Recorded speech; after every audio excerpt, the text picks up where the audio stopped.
Welcome to another episode of Legends Live, presented by the National Basketball Retired Players Association, the official home of NBA and WNBA legends. We hope you and your families are all doing well. And today we have a very exciting conversation between two WNBA legends. We have our good friend Rushia Brown, and then we have from the original WNBA dynasty of the Houston Comets, Miss Cynthia Cooper, who is a legend, all capital letters legend, first female WNBA player in the Hall of Fame. Here they are, everybody, Rushia Brown and Cynthia Cooper. Yay, thanks, Bridget. Hey, everyone. So excited to have you here with us today. I know there's so much for us to talk about. As Bridget and I were going through like your bio and all the different things, I was like, we need more than 30 minutes. But we time because you've done so much and you've been such an icon and legend in this game. And I personally appreciate all that you've contributed from me playing against you, but even now, just the opportunities that you have to continue to impact the game. So everyone, welcome Cynthia Cooper Dyke. Yeah, and the personality still there, huh? I just want to say hi to everyone. Very good. We're excited. So excited to have you. So let's start off. What was your intro? How'd you get into basketball? Well, I remember, first of all, I ran track first. So my first sport that I really enjoyed was track and field. I ran the 400 meters. I long jumped. I high jumped. And I ran the hurdles. So the 110 hurdles back in the day and the 400-meter hurdles. So track was my first sport. And then I saw a girl, I was in the gym, I saw a girl take the ball behind her back, lay it up in the basket. And I was like, whoa, that looked cool. Like, I want to learn how to do that. So I was in middle school at the time. Back in the day, we called it junior high school.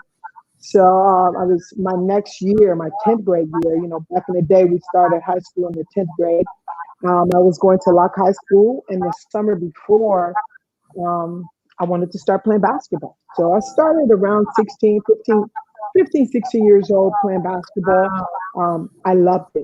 I loved playing basketball. I fell in love with the sport. I wanted to learn everything that there was to know about basketball.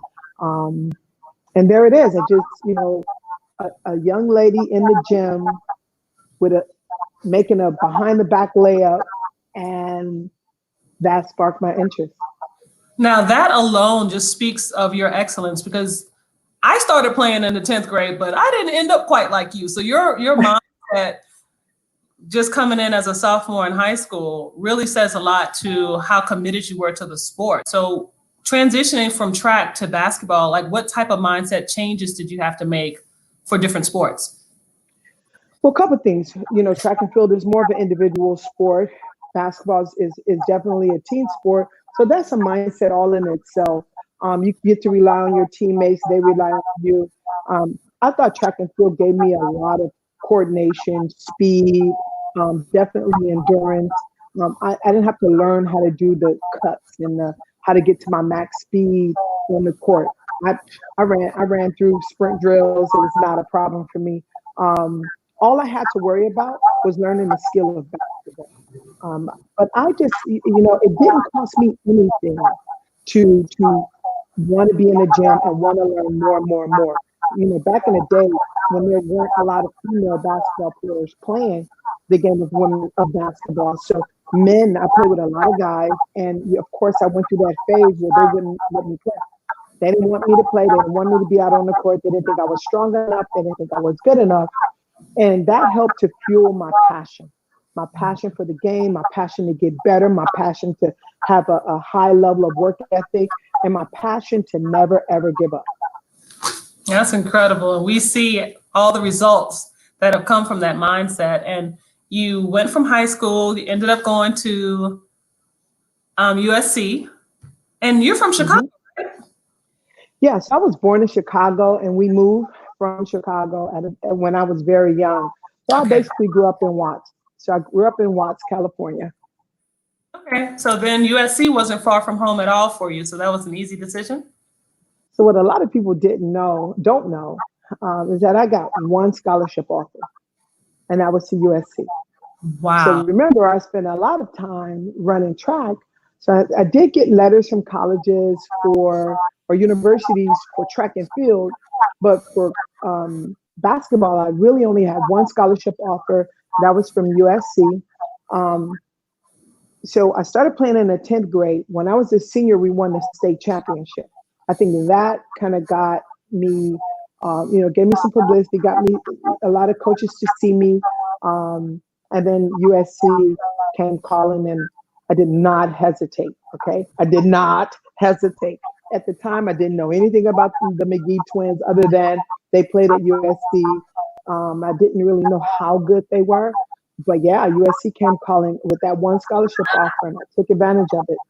So I can imagine how many coaches are kicking themselves after not recruiting you and just seeing the impact, the incredible impact that you've had on this game. Wow. Were there any schools that you wanted to go to, or were you just focused on going just to school, period? Yeah, I guess I was more focused on going to school because I understood that education was going to be the bridge that got me out of the inner city, the bridge to success. So education was going to be my bridge to success. We were very poor, so I knew we didn't have the money to put me through school. So I would have to get a scholarship, and I ended up getting one in basketball. So I really went to school to further my education. Basketball was just the vehicle. And ironically enough, during the time that you were in school, there was no WNBA. So I could see how your mindset was get this free education, figure out a way to do better for myself and my family. But lo and behold, you come to USC and it becomes a dynasty, even more of a dynasty. And let's talk about college experience and all the success you guys had there. Well, I love USC. I mean, USC really opened the window of the world to me. USC gave me the confidence. My teammates gave me the confidence. And really, the entire university rallied around someone like me from the inner city that really had no knowledge of the impact that USC would have on her life. So, we get there and we have the McGee twins. And I was like, okay, we're good. So we made it to the Elite Eight. I believe we lost to Tennessee in the Elite Eight to go to the Final Four. And then my sophomore and junior year, we became national champions. So we won the national championship back to back. And then my senior year, my last year, we lost. We lost. Can't believe that. We lost to Texas in when they had their perfect season. So 3 out of my 4 years there, we went to the final, the championship game, and 2 out of those 3 years we won national titles. And so winning started to be something that you were used to. I noticed how you mentioned we lost several times. So clearly it's pro a little bit. So when you get to that point and you're ready to leave USC and going in, you were thinking, okay, I'll get my education and move forward. How did you transition into understanding that you would be able to play professionally? It's interesting because I still really thought that I would end up only playing professional ball for a couple of years because we had to go overseas to play. So I thought it would only be a couple year deal, and then I would come back and start a career. I didn't realize that I was going to go overseas, go to Italy, win championships there, scoring titles and MVPs, and then be there for 10 years and speak the language fluently. Io parlo italiano perché sono stato lì per 10 anni, so I lived there for 10 years. So I almost had to learn the language, right? I'm like a third, a fourth, an eighth Italian. So I loved it though. I loved traveling the world. This is all through basketball, right? Basketball allowed me to travel the world. It allowed me to further my education. It allowed me, basketball opened doors that would have absolutely been shut for me, coming from the inner city. But I had the passion, I had the drive, I had the determination, and then basketball was the platform that I used to really open the window of the world and all of these experiences for me. So I know you played in Italy. I played at Parma like you played at Parma, and I came behind you, and all I heard was Cynthia Cooper. And I was like, wow, who is this icon? They talk about her nonstop. And then to have a chance prior to, I played, I don't know if you remember this, I was playing in France, like my second year overseas, and you were playing in Parma. And I was like, who is that? Like, you were incredible even then, but you spent a lot of time overseas prior to the WNBA. So when the NBA said, hey, we're going to start this women's professional league in the US, give our women a chance to come home, what were the conversations behind the doors? Because you were one of the elites. So clearly you knew what the plan was. What was the conversation behind doors about starting the WNBA and having you in Houston? Yeah, it's really crazy that everything kind of worked out, right? So I heard about the WNBA. I heard that there would be a league. I heard that it would be in the summertime, and I wasn't really sure if that meant summer league or actual professional basketball league starting up in the United States. So I wanted to cover all bases. So I went and I got my stats, I got film, I got everything, whole packet ready to send to Renee Brown so that I could be considered for the WNBA. And so ahead of the package, I shot out a call to the WNBA to speak to Renee to let her know that the package was on its way and that I really wanted the opportunity to play in the WNBA. And when I got her on the phone, she was like, "Cool, Cynthia from Italy?" I was like, "Yeah." She was like, "Girl, we've been looking for you. Where do we send the contract? You're in the top 8." And I was like, "Yeah, what I'm talking about." Yeah. I call my mom. I'm yelling on the phone. I'm acting like I'm a teenager. Like, just, man, it was the best feeling in the world. And then she said to me, "You're going to be playing in Houston." And I was like, "That's great." That, I thought they were going to send me to California because I'm from Los Angeles. I went to high school, elementary, college there. But they sent me to Houston because Sheryl Swoops at the time was pregnant. And little did they know, I was already living in Houston. Oh, wow. Yeah, so I had a home in Houston already. And it was just a fit. It clicked. And one thing I will mention, back when all of the players from overseas were going to come back and play in the WNBA, some of the agents at the time had a meeting, and they were like, "We should boycott the WNBA because they won't allow us to negotiate your contracts." I stayed in the meeting for about 5 minutes. I shook my head like this. I was like, "I don't know what y'all doing, but I'm going to play in the WNBA. So if y'all come, y'all gonna see me. If y'all don't, good luck with that." And I walked out. And I can see you doing that because this is an opportunity for so many women to be able to come home, and just for the mindsets, I guess just for trying to figure out how to get their cut. But the way the WNBA was structured based on your placement, your drafts location, your salary was going to be what it was. So essentially you didn't really need an agent. So I guess they felt cut out. Right, they felt cut out, but for me it was about the sport. It's always been about the sport. I learned to play and gave 100%, and even today I'm so incredibly passionate about women's basketball, about the WNBA being successful and all of the talent that's currently in the WNBA. I'm so passionate about all of the players and the league lasting for another 150 years. And it's because I had to, one, grow up without a professional league, and two, go overseas and play in my prime years before the league even started here in America. So, I will tell you, I'm fiercely protective of the WNBA.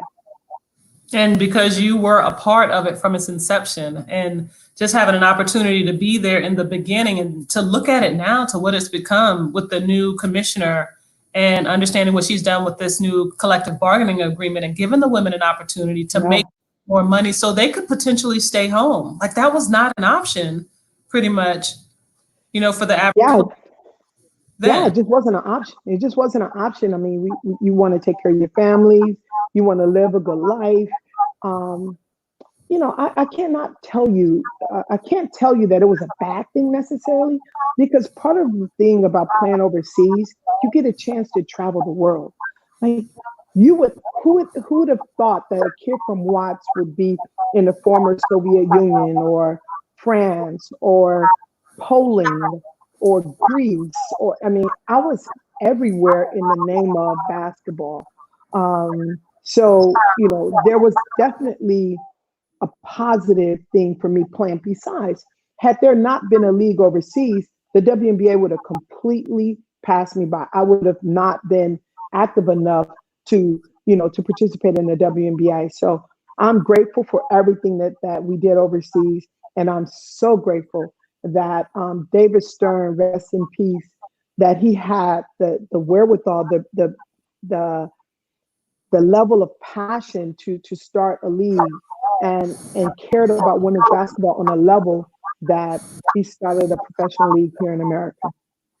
And you spoke about the fact that you were overseas and the eyes might not have been on you at that time, because there was 10 years in between when you came out and when the W started, but you had an Olympic experience in 11 years. So you had an Olympic experience in there too. So let's rewind just a little bit and talk about what it was like to represent your country. Oh, no, that was amazing. So if you can imagine winning an NCAA championship or a high school championship, and you're just overjoyed and the confetti is coming down and you can't believe it. You have a parade, but there is nothing like winning a gold medal with USA across your chest and you're standing on the podium. You know, I just remember from my USA basketball experience, and this is for any player out there that is, you know, on the bench or the go-to player. You know, for me, I've been all of them. I've been the player that never got in the game. I've been the player that was the sixth man. I've been the player that got on the court and scored 11 points in 5 minutes and then sat the rest of the time on the bench. I've been the player that was the go-to player, that this is your team, run it, score, make everyone else around you better. But there is nothing like being the best in the world with USA right across your chest. And then putting that gold medal. Thank you for the Jerry curl. That's really awesome. Thank you. I was, you know, when I knew better, I did better kind of thing. That was a style though. Everybody had a curl back then. Come on. Listen, I'm gonna tell you something. I still don't know how to comb my hair because of the Jerry curl. I'm just saying. It did enable some of us. It definitely did. Made it too easy. So I will tell you, no, it was great. And even with that, there's a story within USA basketball. So I went from not playing in world championships or Pan American games to starting in the quarterfinals, semifinals, and the finals, the gold medal game for the '88 Olympics. And that was just a testimony to, I just have a never give up attitude. I just have a passion for learning, a passion for getting better, and a passion for winning. And we're going to come back and talk about those attributes that you just spoke about, being everything from on the bench to the superstar, because that's really important. But right now we've got a couple of questions from the chat. A couple of your fans want to hear from you. So we do. Yeah, first of all, Vincent just wanted to say he thinks you're the best female player ever. Well, thank you, Vincent. Thank you. Some interesting questions. I really like this one, so I'm going to lead with it. It's for both of you. And it's from Erica Mitchell on Facebook.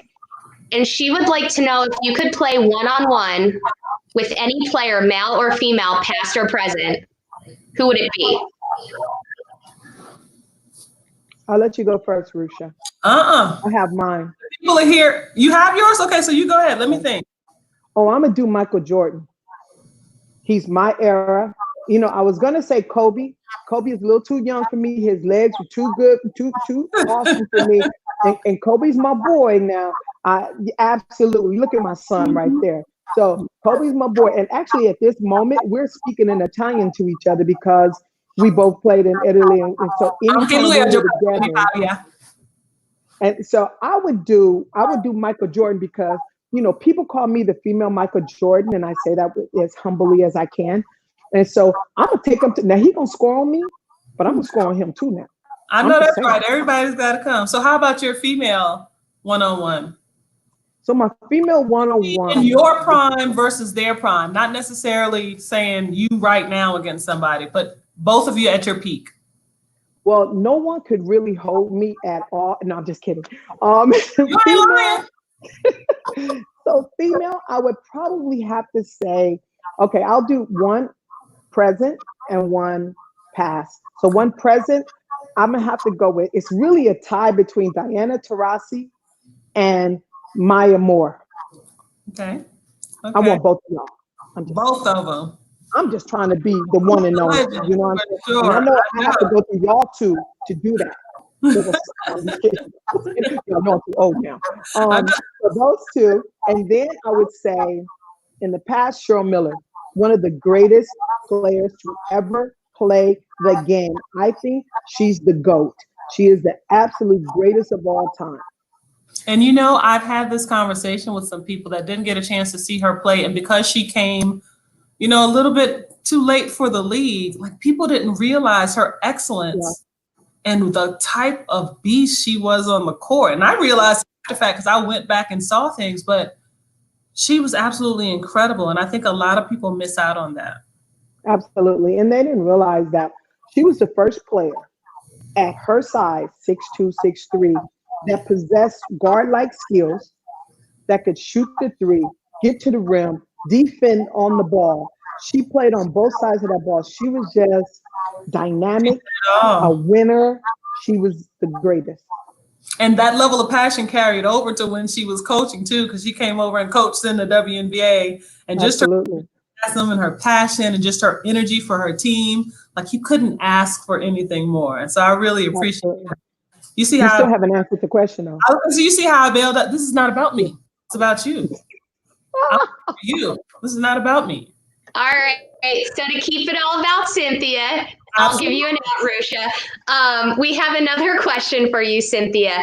And this is also from Facebook, Garnetta Brown. And she starts out mentioning the Houston Comets dynasty, how you're a triple threat team. You had Tina Thompson, you had Sheryl Swoops.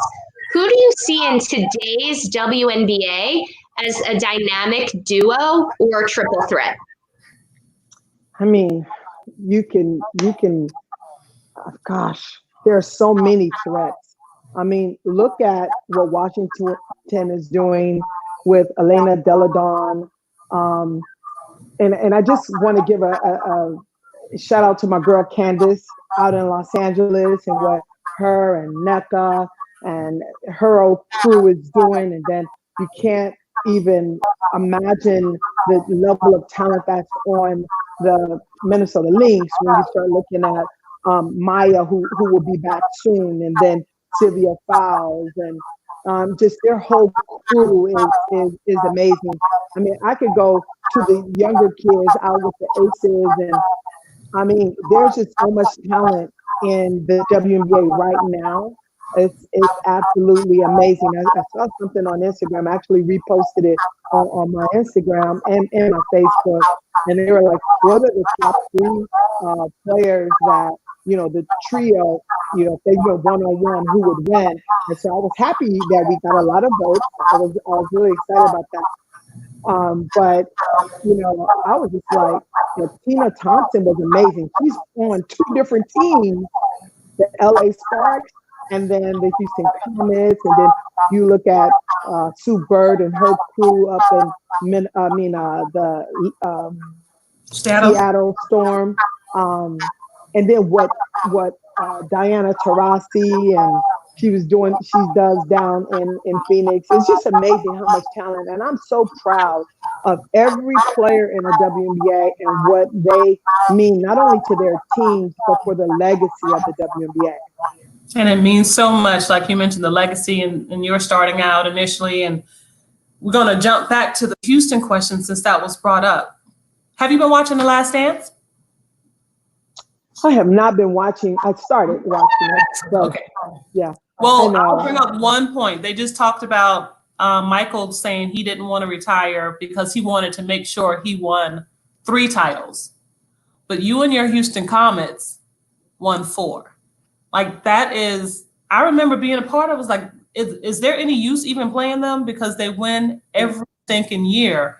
What type of mindset and competitiveness does it take to be successful repetitively 4 years back to back to back to back?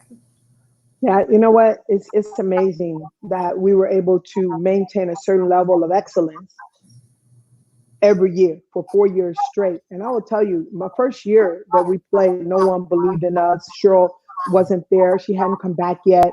And I will tell you, I believed right from the beginning that we could win a championship. And I remember telling Kim Peratt the night of the championship game, she was so nervous. I'm like, what's wrong? She was like, I've never won a championship before. And I said, you're gonna win one tomorrow. I know that's right. And we won that championship because there's nothing better than playing for, a teammate. But I will tell you, you cannot bring the same thing next year that you had last year and expect the same result. Absolutely. So many players believe that they can be just as good as they were last year and have the same results next year. And that doesn't work because teams are making adjustments because players are getting better. And so for us, we constantly got better. We brought something else to the table, something more to the table every year that we played. But the most of all, we brought our mentality. We brought an attitude. We brought a swag. We brought an energy when we stepped on the court that we were going to win. Like, we're not going to beat ourselves. You're going to have to bring your A game tonight for 40 minutes to even compete. And that was our mentality every game, every year. Yes. And this group is just incredible. And it's just amazing. And I remember I've seen so many pictures of you guys walking onto the court with these faces, the level of intensity, and just everything was on purpose and deliberate. And even I remember trying to game plan for you guys. And I was like, what? You can't double coop because Tina gonna be over here shooting the 3. It was just impossible to defend you guys. And it was very seldom that anybody had a bad night. And heaven forbid, hoping that more than one person would have a bad night at a time. So that level of intensity is incredible. And I saw one question say, in today's climate, what advice would you give to young hoopers coming up today? From Andre Perry. The advice I would give to young hoopers coming up is your work ethic. You've got to have a certain level of work ethic to achieve your dreams. They don't happen by magic. They happen by hard work and sacrifice and passion and determination. And all of those words that you think are cliches and people are just saying to motivate you, those are actually real-time things that you can do every single day in your daily life and in your daily, just your daily path, that your daily journey that can help you be great. And I'm not about treading water. I'm about being great. And then the other thing is, stop being afraid to fail. Fear of failure, I believe, is keeping back our younger generation. It's holding us back. And I think because I was never perfect, I was okay with failing because I understood that all I had to do was do it better the next time, not continually make the same mistake. And I was going to get better. I was going to do better. I was going to be better. So fear of failure holds you back because it stops you from doing something. It stops you from going out on getting outside of your box, so to speak. Me, I wasn't perfect, so I wasn't afraid to fail. I wasn't afraid to shoot an air ball because the next time down, it was going down. There's no question about it. The next game, I was going to win. You know why I was going to win it?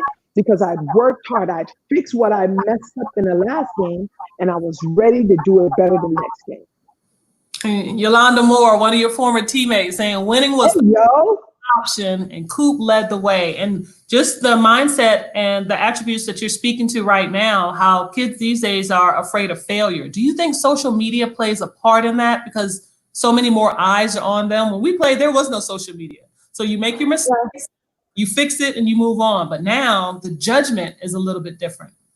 Yeah, but I don't think it's social media. I think, yeah, the judgment, but they care so much about what other people think. You know me, I just didn't care about what other people thought. I didn't care about being the most popular. I didn't care about if I was in the gym and my friends were out partying. I told a group of kids one time, listen, I'm in the gym. If you are my friend, you're in the gym. And if you're not in the gym, you are not my friend. It's simple as that. And I don't mean that to be mean. I'm saying it because that was my mindset, and that's the only way I could make up for lost time for starting basketball late, or I could stay focused on my path and what I needed to do in order to further my education. But once again, you can't be afraid to fail. And listen, these kids, there's so much judgment, but you got to remember back in the day when we were in school, people were talking about us. We were tomboys. I had a jerry curl and an afro and bad clothing. I had it all. Triple threat, baby. So there were things that we had to deal with. Guys wouldn't let me play. They would call me names. There are all sorts of things that we had to deal with. But guess what? We dealt with them. We didn't put them off on anybody. We didn't use them as excuses. We dealt with them. We learned from it, and we did better the next time. That's all you can do. That's absolutely incredible. You see the jerry curl, and you see my hair now. And feeling it with pride. You won on every level, and your hair was up to date in those issues. Like that jerry curl was what everybody was doing. So now you got the fly hair, you doing all that. But as you transition from playing in the WNBA and moving out of the game, clearly you wanted to stay close to it because you ended up coaching and doing some other things after a little bit of a lapse. What made you think that you could have that impact in the collegiate game for the women? Yeah, I love television. I love I love speaking engagements, but my passion is passing on the torch, passing on the energy, passing on what's next, because that's what I love. I love basketball. I love winning, and I love doing what it takes, going through the process to do what it takes to be great. I want our kids, our basketball players, to stop settling for mediocrity, stop settling for average, and start striving for greatness. Everybody can't be me. Everybody can't be you, Rushia, but you can be the best version of yourself that you can be every day. Mm-hmm. You can do that every day. And so for me, with the Houston Comets, with high school, I knew I had to win a championship in high school in order to be seen. At USC, I needed to pay them back for giving me a scholarship.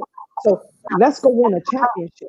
Overseas won championships. And then a WNBA, I want to pay Houston franchise back for choosing me, but also the WNBA for starting, and I'm not too old to play. Well, everyone thought I was too old. I'm just saying. I want to thank them. So I gave 100% every single time. And those are all the things, like just your mindset, your work ethic, and just your passion and intensity for this game. It all makes sense that you ended up like literally on the Mount Rushmore of women's basketball, because you are clearly one of the most dynamic, impressive women of this game. We talked about how, during the NBA All-Star, when you and Clyde had a chance to compete, like you won at everything. Like everywhere you go, you win. And so we laughed at this picture, and it's just symbolic of what you have been. And when you get to the point where now you're getting a call from the Hall of Fame because you are that woman, like what was it like to receive that call and that level of success? It was amazing. I never thought I would be a Hall of Famer, because I thought I played my best basketball overseas. And so I thought it was going to pass me by. But thank God that I'd done enough in the WNBA that people respected my game enough to bless me with the Hall of Fame. So I was so nervous because I knew that they were going to be calling to tell me one way or the other. I was so nervous. I went out and ran 6 miles. I ran 6 miles. I was jogging. I was like, oh my God, oh my God. I come back, I get the call and I'm crying. I'm bawling like a baby. I'm crying like a baby because you don't dream of being a Hall of Famer because it's too big of a dream. You know, you don't dream of certain things because it's just huge. It's just too much. It's too big. So when I got the call that I would, my legacy would include the Naismith Memorial Hall of Fame, I was humbled and honored and overjoyed. And just, I'm a kid from Watts at heart. I'm a kid from Watts. And now I've brought Watts into the Hall of Fame. How about that? Your journey has brought everybody along with you. And it's just so funny to know all that you've done and to hear you say, like, that wasn't even in your mind. Like, 2-time WNBA MVP, 3-time WNBA All-Star, 4-time WNBA champion, 4-time WNBA Finals MVP. If you had never played another game prior to that, that alone was enough. And just to personally have witnessed you playing internationally, just knowing your level of competitiveness and how hard you played, I couldn't imagine anybody else like going before you. So you have done such a wonderful job. Well, thank you. I will tell you, I carry every game overseas, every game in the WNBA. I carry, and I didn't mind doing this, the hopes and dreams of every kid that wanted to play professional basketball in the WNBA. I put it on my shoulders. I took that to every game because I wanted it to remind me that I had to bring my A game every game. It didn't matter if it was preseason. It didn't matter if it was the first game. It didn't matter which game it was. It mattered that I had another opportunity to showcase my talent and to inspire somebody else, one more kid to put on a jersey, to put on some sneakers and play the game of women's basketball. Okay, well, we've got one more question to pop up and we'll let Bridget come in and ask that question for us. Yeah, so this question ties in nicely, Cynthia, with the mindset that you just described, your mindset of playing. So Yolanda Moore would like to know, what's been the biggest challenge for you as a coach, having been the type of player you were, with the mindset and the drive and this just tenacity that you just talked about?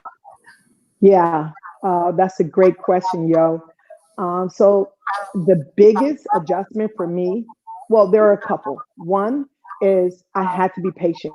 I had to remember and remind myself constantly, especially at the beginning, that I wasn't the Hall of Famer when I was 18, when I was 17, when I was 21. I had to remember that I had to evolve my game and I had to grow my game and I had to learn different things. Sometimes it took a week, a month. Sometimes it took a year, an entire season to learn. But I had to, as a coach, remind myself that these things were taught to me little by little. And sometimes when they were a little easier for me to take, a lot more. But I had, as a coach, I had to get to my players and meet my players where they were. Not where I wanted them to be, not where I thought they should be, but where they actually were. Meet your players where they are, as opposed to where you think they should be first. And then the second thing was, I did not realize that, I call it vision. There was a certain way that I saw the game, and I thought everybody saw the game the same way I saw the game. So when I would go one-on-one, I knew I could get past my man. I saw the rotation. I saw if the player could get there in time. I knew who was going to help the helper. And then I knew who was going to be open all before I made my move.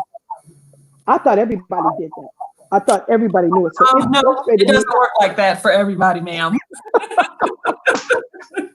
Well, that's why this question is great, because I thought everybody saw it that way. So for the life of me, at the beginning of my coaching career, I could not understand why people were running into other people. People were charging into other people, or they were throwing the ball to the other team. You didn't know she was going to be there? Like, I knew she was going to be there. You were supposed to, anyway. So that was an adjustment for me. Absolutely. I thought everybody had that vision. And so, yeah, no, they don't. And I had to, yeah, no. And I had to learn to once again be patient. That's incredible, Coop. And you just have so much more to give to this game, and just looking at what's going on with us right now with the COVID-19, and just how our whole worlds have been turned upside down, and we don't understand what tomorrow's going to look like, especially in the sports world. What way are you finding to keep active with your players and figure out like how you guys can stay in a mindset of success? Yeah, it's very difficult, and we try to have, Zoom meetings and keep them focused, and then we're going to send out workouts and that sort of thing. It's very difficult because we're coaches, and at the end of the day, a coach's job is to win games. Yes, graduate athletes, and be a mentor, and really help to cultivate and grow and these women, but we are there to win. And without summer training and without some of the things that we would be doing right now, some of the postseason workouts that we would have done already, it's a little challenging, and mostly because not everybody is the self-starter. Not everybody is a go-getter that way. So me, I couldn't get in the gym. I went running. I'm doing push-ups and squats, and I went and purchased a bike. So now I'm on the bike rides, and I'm doing a lot of different things to still get my fitness in, to still get my workout in. Not everybody's like that. And if everybody were, we would all be out of a job, right? True. So, you have to coach these kids and motivate these kids. And so it's been really tough for me. I'm really a hands-on person, and I'm really a hugger and a motivator. And so it's been really tough for me to be away from my team. I'm sure they miss you as well, because that level of competition and passion is something that you thrive and you desire when you're a player that wants better. So like you said, not everybody has it. And I know I said I wasn't going to keep you. It's already 2:45, but just I'm going to let you go. With your level of excellence, what do you think was the greatest impact a coach has had on you? And what was a nugget that helped you, even though you're a self-starter? Yeah. So, as I thought about that question, two things came to mind. One, I will say first with Coach Linda Sharp from USC. My brother was killed while I was at USC, and I became self-destructive in the classroom and on the court. And one time she just set me down and said, "Listen, basketball has been your outlet. Don't allow something off the court to take away your passion, to take away your outlet, things that are important to you." And I've used that throughout my entire career. And when my mom died, when Kim died, when I was overseas and I was all alone, and I've used that throughout my entire career. And so sometimes I'll tell Coach Sharp, you're the reason why I'm a Hall of Famer. And she doesn't believe it, but certain things she said and the patience she had with me, and trust me, I was rough around the edges, and it wasn't just my Jerry curl. So she had a lot of patience with me, and that was what really helped to allow me to get through everything, every obstacle that was thrown my way. And then there was the coach out in Italy, Tony Morabito. And Antonio Morabito, he was the first coach to really get on my butt. Well, really Marianne Stanley was, but he just didn't take mediocrity at all. Like, he wanted me to be the best. If he wanted me to make every shot, and if I didn't make the shot, he would snatch me out the game. And guess what? Guess what I started doing? Making every shot. I didn't use the defense as an excuse. The fact that they were fouling me and weren't calling it, they were defending me with three people, they were holding me. None of that mattered to him, and none of that began to matter to me. I became a finisher, and he taught me how to finish. and not just be someone that threw up shots because I could, but every shot was important, and I needed to score. That was you all the time. And Coop, we have a viewer that has a question for you, and it's typical Cynthia Cooper. Let's see. Old time say, Coop. Raise the roof, baby. I can hear you in the back. Raise the roof. For the record, I got tired of seeing that. I really did. Because you just raised the roof for us all the time, and I just really had enough of you, ma'am. I had enough. Today is wonderful, and we're going to let you go, but I got a couple of rapid fire questions, and you just come to me. Whatever comes off your head. What was the most memorable win for you? Olympics, 1988.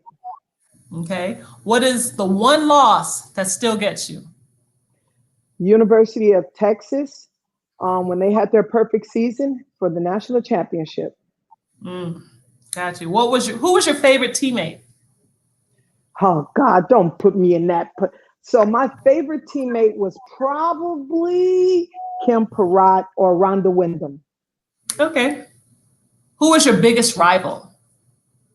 Biggest rival was LA, Lisa Leslie and her company, and then New York, Teresa Weatherspoon and Vicki Johnson. Vicki Johnson played the best defense on me I've ever had played. And let's say I had to work hard. We had Vicki on last week, and she mentioned that her challenge was being able to guard somebody like yourself, and she pushed herself. She said she played her best games when she played against you because she knew she had to I'll tell you, she was the best. And we know you are probably the biggest trash talker, but outside of yourself, who was the biggest trash talker? Jeez, who was the biggest trash talker? I can't think of anybody. Everybody talked trash to me, to be honest with you. Probably Teresa Weatherspoon. You know what, Spoon? I'm giving this to you. You was running your mouth all the time, talking about how you go steal the ball from me, take me, you was bumping me. Yeah, Teresa Weatherspoon. Teaspoon, good one. So what was your favorite or least favorite city to play in as a visiting player? My absolute favorite city to play in, I would say two, New York City.